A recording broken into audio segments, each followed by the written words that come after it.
भारत संयुक्त राष्ट्र को लेकर कई मौके पर यह कहता आया है कि संयुक्त राष्ट्र सुरक्षा परिषद को बदलना होगा। ये उसके लिए कोई विकल्प नहीं बल्कि यूएन के भविष्य का एकमात्र रास्ता है। अब भारत ऐसा सुरक्षा परिषद की स्थायी सदस्यता के न होने या फिर उसे पाने के लिए नहीं कहता आया है, बल्कि भारत ने ऐसा पक्ष इसलिए रखा है क्योंकि संयुक्त राष्ट्र की विश्वसनीयता पर अब सवाल उठने लगे हैं, जो आगे जाकर आरोपों का रूप लेंगे तो हैरानी भी नहीं होगी। अब अहम बात यह कि भारत की इस बात का समर्थन खुद संयुक्त राष्ट्र भी कर रहा है। खुद संयुक्त राष्ट्र अब अपने होने पर सवाल खड़े कर रहा है। संयुक्त राष्ट्र आम सभा के प्रमुख साबा कोरोसी ने खुद संयुक्त राष्ट्र सुरक्षा परिषद को शक्तिहीन और निष्क्रिय बता दिया है। साबा कोरोसी ने कहा, सुरक्षा परिषद अपने वर्तमान स्वरूप में शक्तिहीन और निष्क्रिय है। यूक्रेन युद्ध उन मुद्दों में से एक है जो ये बताने के लिए काफी है कि सुरक्षा परिषद में सुधार क्यों किया जाना चाहिए।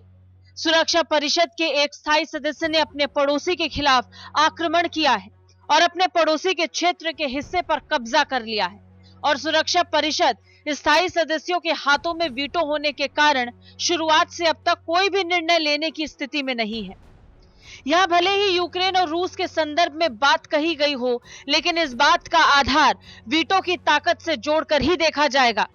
और अब जब बात वीटो की होगी तो इस ताकत का सिर्फ रूस पर रहना चिंता की बात नहीं है, बल्कि उन सभी 5 देशों के लिए है जो सुरक्षा परिषद के स्थायी सदस्य हैं, जिसमें एक नाम चीन का भी है।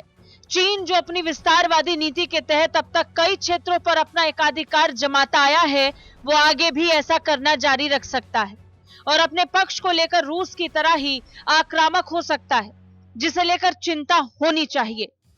भारत के क्षेत्र के साथ भी चीन का विवाद है, जिस पर संयुक्त राष्ट्र आम सभा के प्रमुख साबा कोरोसी ने शांति से मामले को निपटाने की हिदायत चीन को दी।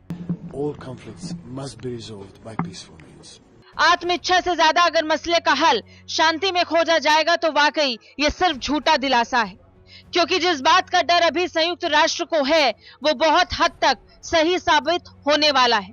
इसलिए जरूरी है कि संयुक्त राष्ट्र सुरक्षा परिषद बदलाव की तरफ बढ़े। ब्यूरो रिपोर्ट, भारत तक।